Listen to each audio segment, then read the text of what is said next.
Hi, I'm Ben Connolly and welcome to The Unstoppable Photographer, the program designed to take your photography passion and help you turn it into profit.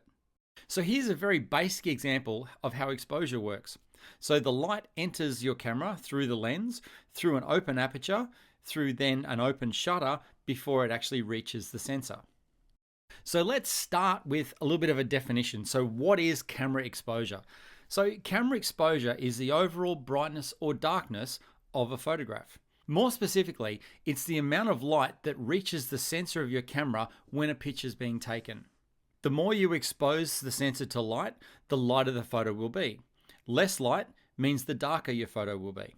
When it comes to light getting to the sensor, there's three ways that your camera can control the amount of light that actually reaches the sensor. And these are called our exposure triangle. The first one is shutter speed, the second is our aperture, and the third is ISO. Shutter speed is how long the shutter is actually open, and it's expressed as a measurement of time.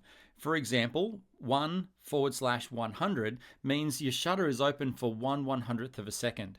The longer the shutter is open, the brighter your photograph will be, as there's more time to let the light into the sensor.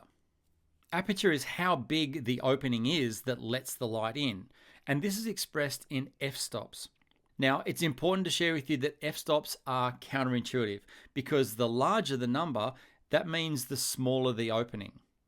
For example, f2.8 allows twice as much light into the camera as f4 and 16 times as much as f11. Aperture affects your depth of field, which can be described as a photo where the subject is sharp and the background is blurry, or the background and the foreground is blurry. Now, larger openings like 2.8 or 3.2 create a shallower depth of field, meaning that whatever you focus on is sharp, but the things in the foreground and background will blur out of focus.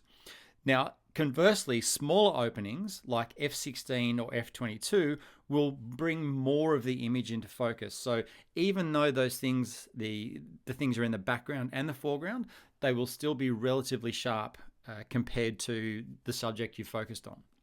And finally, ISO.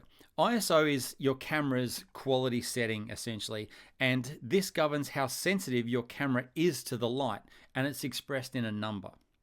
The higher the ISO number, the more sensitive your camera sensor will be to light. This is what our exposure triangle actually looks like.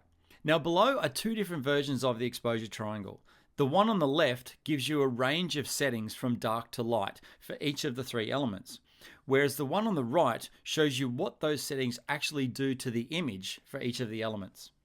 It's really important that you take your time to look through both these triangles and try to understand them. It's also a great idea for you to get your camera out, switch it to manual mode, and experiment with all the settings to see what the result is on the back of your camera. Believe me, just experimenting alone and stepping outside with your camera and photographing family, friends, pets is going to go a really, really long way to helping you understand both this exposure triangle and also manual mode as well.